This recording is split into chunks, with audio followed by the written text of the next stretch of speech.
Hello বন্ধুরা, এটি আমার নিজের জীবনের কাহিনী। লিখতে গিয়ে যদি কোনো ভুল ত্রুটি হয় তো ক্ষমা করে দেবেন। আমার নাম আদিত্য দাস, বয়স 28। বিধবা মার সন্তান। মার নাম বুলি দাস, বয়স 50 বছর। আমার বাবা মারা গেছে আজ থেকে 16 বছর আগে। তখন আমি 12 বছরের ছোট ছেলে। বাবা তার ও 3 বছর আগে থেকে বিছানাসজ্জা। আমাদের বাড়ি পশ্চিমবঙ্গের জলপাইগুড়ি শহরে। জয়েন্ট ফ্যামিলি হলেও আমরা আলাদা বাড়িতে থাকি। আমাদের 2টি ঘর, সাথে রান্নাঘর আর বাথরুম। ছোট থেকেই মা বাবার সাথে ঘুমাতাম, তাই বড় হয়েও এই অভ্যাসটা রয়ে গেছে। মা আর আমি এক ঘরেই থাকি, আর আরেকটা ঘর এমনি স্টোর রুম এর মতো করে পড়ে আছে। আমি ব্যাংক এমপ্লয়ি, তো সংসার ভালো মতোই চলে যায়। আমার হাইট 5 ফুট 7 ইঞ্চি। যোগা করি, তাই অ্যাথলেটিক বডি। সাথে মোটামুটি ভালো একটা আছে। আমার পারদর্শী গার্লফ্রেন্ড ছিল বলে, কিন্তু হঠাৎ একটা অ্যাক্সিডেন্ট ও মারা যায়। তারপর ডিপ্রেশন এর দিকে চলে যাই। তখন মা তার ভালোবাসা ও যত্ন দিয়ে আমাকে স্বাভাবিক জীবনে ফিরিয়ে নিয়ে আসে। আমার মায়ের সম্পর্কে একটু বলি। মায়ের হাইট খুব একটা লম্বা না, 5 ফুট লম্বা। ওয়েট মোটামুটি 55 কেজি। মোটামুটি ঠিকঠাক, গায়ের রং খুব ফর্সা। পেটে সিজারের কাটা দাগ আছে। আমি হবার পর কিছু কমপ্লিকেশন দেখা দেয়া, তাই বাবা মা আর দ্বিতীয় সন্তানের প্ল্যান করে না। ও সেই হিসেবে বাচ্চা না নেবার জন্য অপারেশন করিয়ে নেয়। বাবা চলে যাবার পর থেকে মা খুব চুপচাপ থাকতে শুরু করে, কিন্তু ধীরে ধীরে সব কিছু মানিয়ে নেই।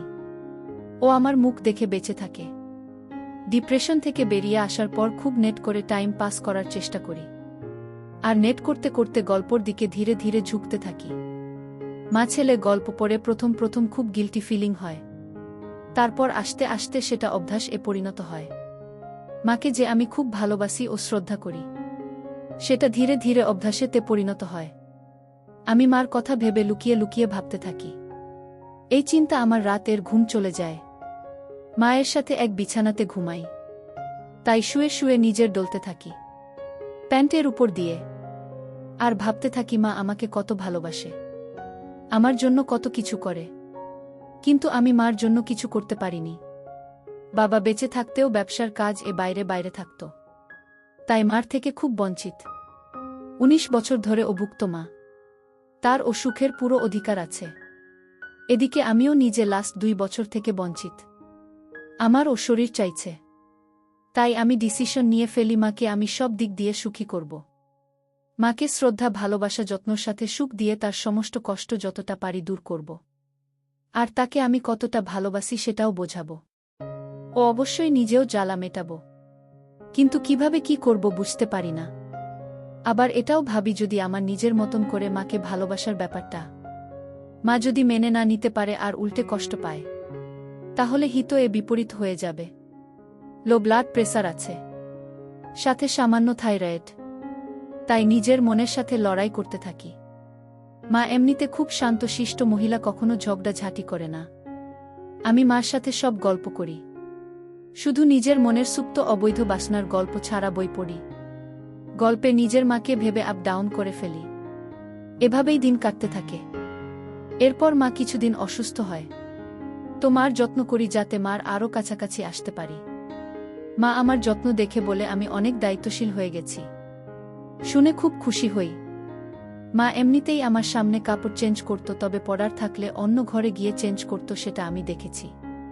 মার সাথে আন্ডারগার্মেন্টস কিনতে পর্যন্ত গেছি।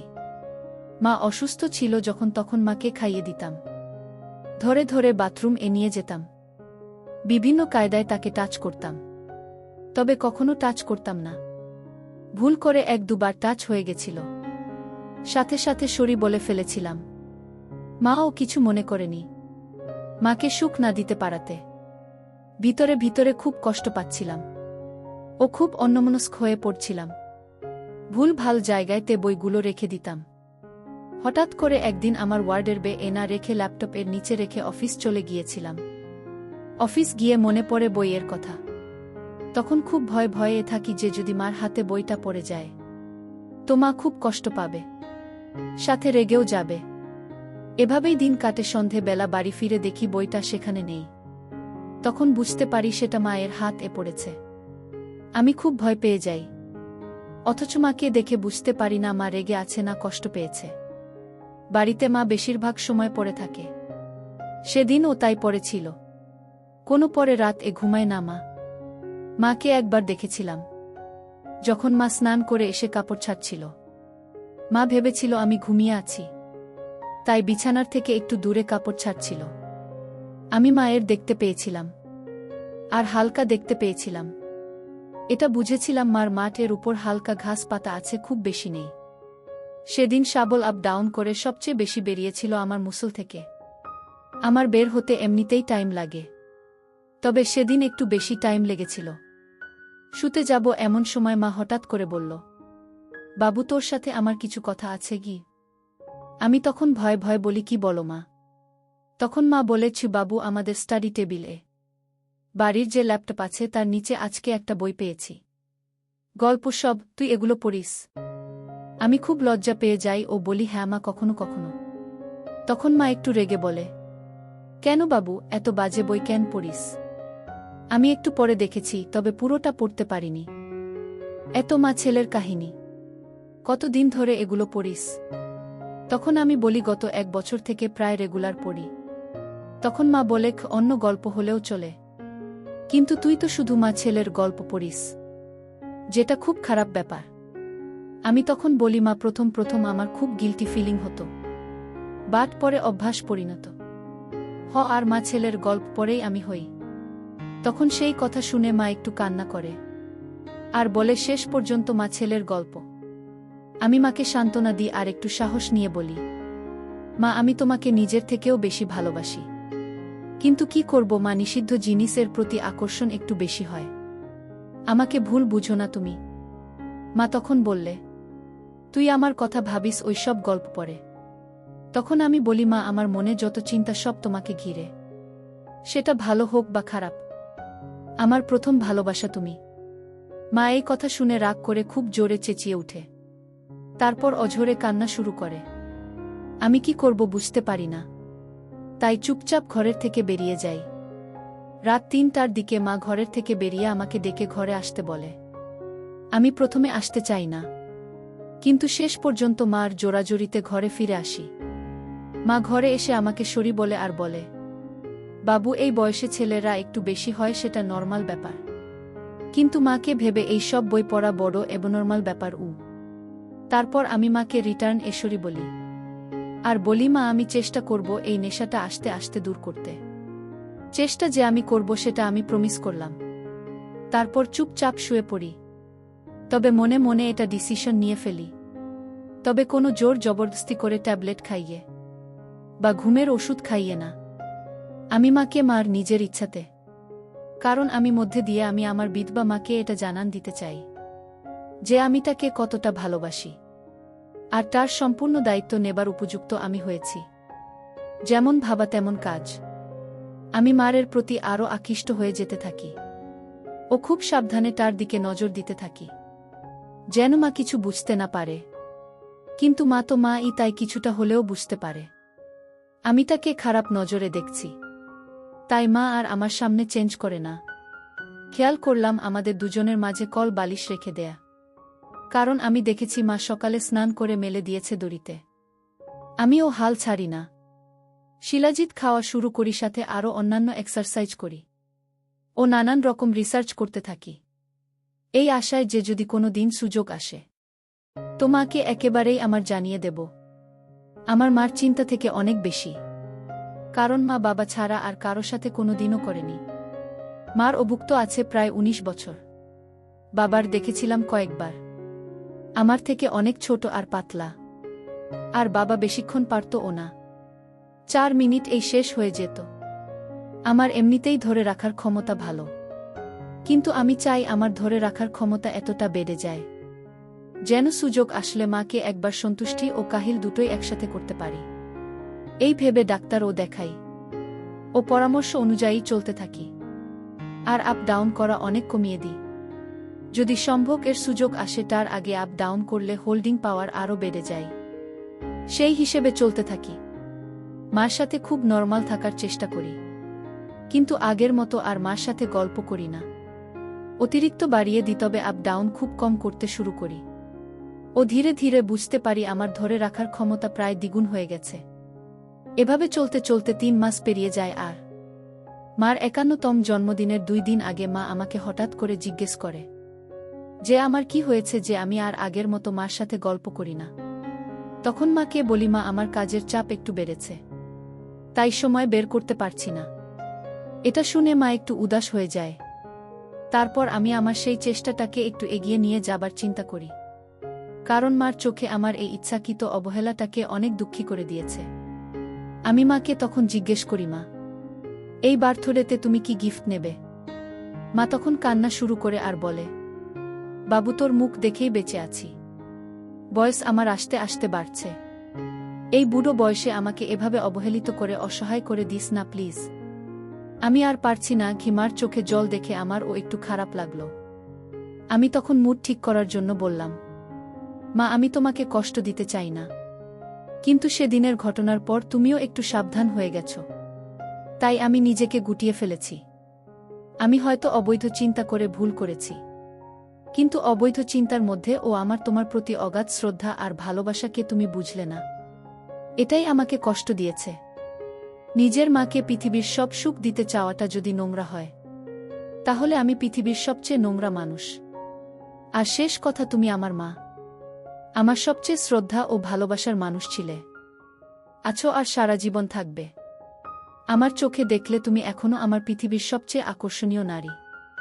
এই বলে মার কপালে একটা দীপ আদর করি আর বলি, এবার বলো কি গিফট নেবে তোমার ছেলের কাছে?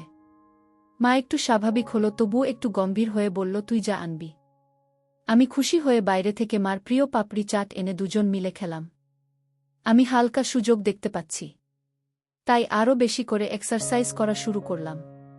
পরদিন মার জন্য একটা সোনার চেইন আর শাড়ি কিনে নিয়ে বাড়ি আসলাম এবং সেটাকে লুকিয়ে রাখলাম।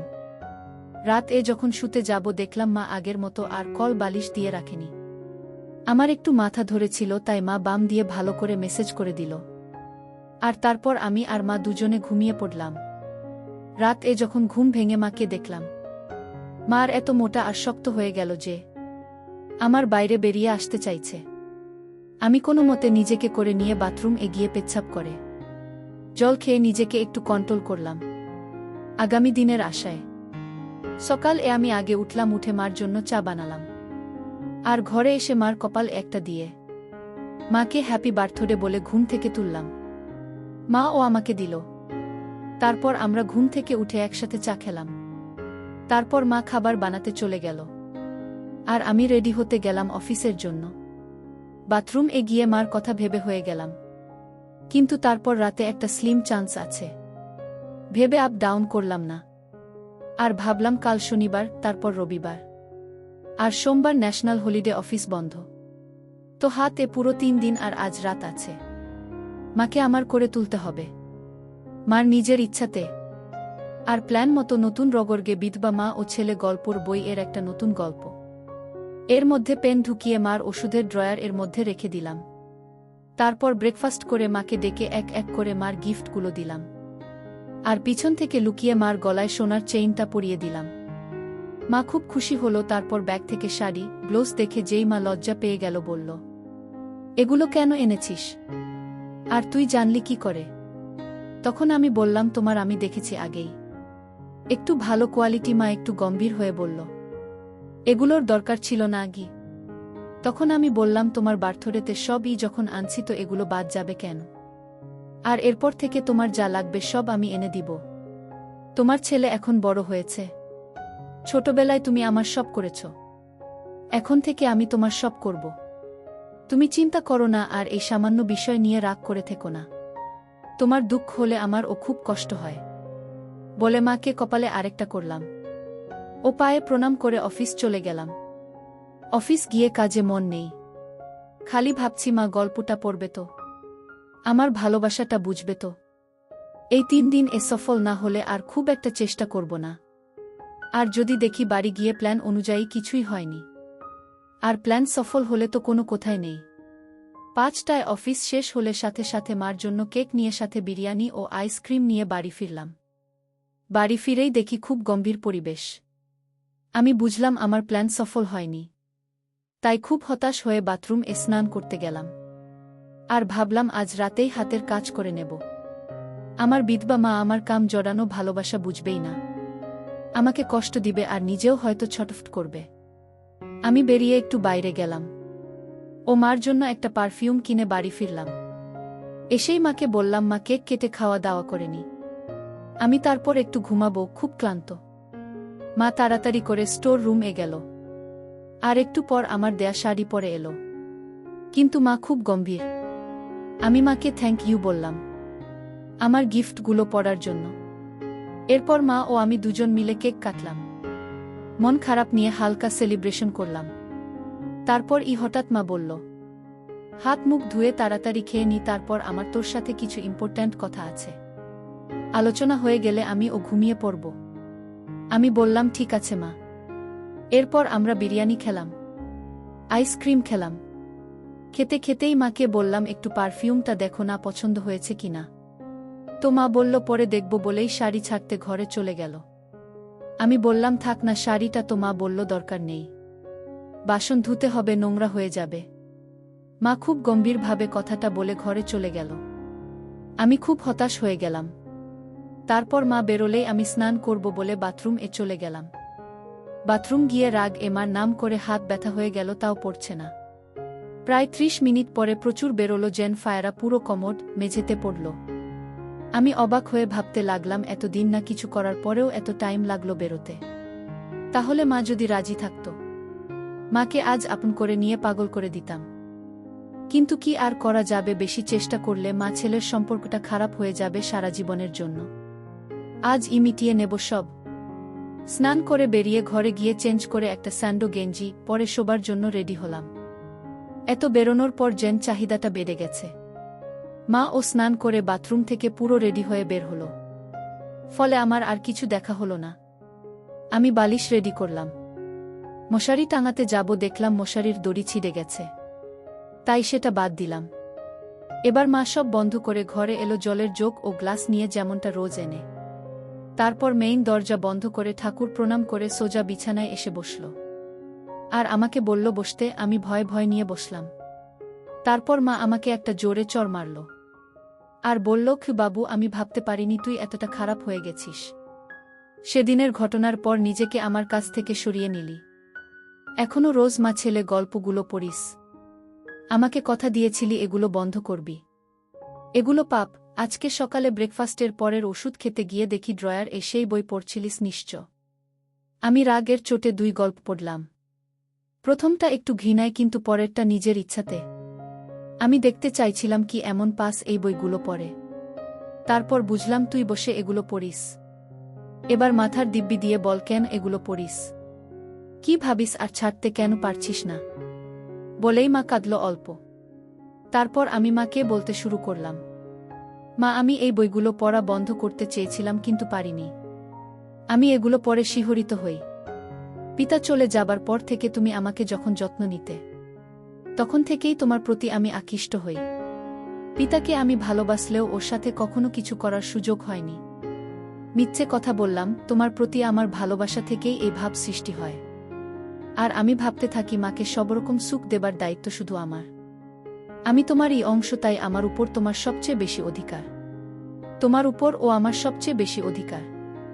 আমি তোমাকে নিজের থেকে বেশি ভালোবাসি, শ্রদ্ধা করি, তাই তোমার মানসিক সুখ দেবার দায়িত্ব আমার। এটা আমার নিখাত ভালোবাসা ছাড়া আর কিছু না। মা তখন বলে, কি আমাকে নিয়ে সুখের কথা ভাবিস আর হাতের কাজ করিস। আমি তখন বলি, আগে হাতের কাজ করতাম, রোজ দিন 3 বার বই পড়ে তোমার কথা ভেবে। কিন্তু এখন বই পড়া বেড়ে গেছে, কিন্তু হাতের কাজ খুব কম করি। আর হ্যাঁ, তোমাকে ছাড়া কারো কথা ভাবি না। এটা আমার ভালোবাসা, কিন্তু তুমি না বুঝলে কে বুঝবে, ভগবান জানে। মা বলেছি, বাবু, এটা তো পাপ, লোকে জানলে কি হবে ভেবে দেখ। আমি সাথে সাথে বললাম, মা গো, কেউ কোনোদিন জানবে না। আমি তোমাকে যেমনটা শ্রদ্ধা করতাম তেমনটাই করব। তুমি আমার মা ছিলে আর মাহি থাকবে। আমাকে বড় করতে তুমি অনেক কষ্ট করেছ। এবার তোমার যত্ন নেবার দায়িত্ব আমার। 16 বছরের উপরে হয়ে গেল বাবা নেই। তুমি কারো কাছে যাওনি আমি জানি।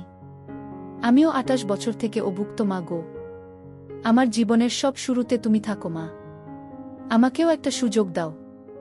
যতদিন তোমার খিদে আছে আমাকে আপন করে নাও। আমার ভালোবাসাকে এভাবে হারতে দিও না। মা তখন ফুপিয়ে ফুপিয়ে একটু কাঁদল, তারপর বলল, বাবু আমাকে অসহায় করে দিস না। তোর ভালোবাসা হারবে না, কিন্তু এর পরে সব আগের মতো থাকবে তো? আমি মার হাত ধরে বললাম, তোমার ছেলে তোমারই থাকবে, তুমি আমার পরম পূজনীয় মাই থাকবে। তো মা বলল, জানালা বন্ধ করে পর্দাগুলো নামিয়ে দে আর এসিটা চালিয়ে দে।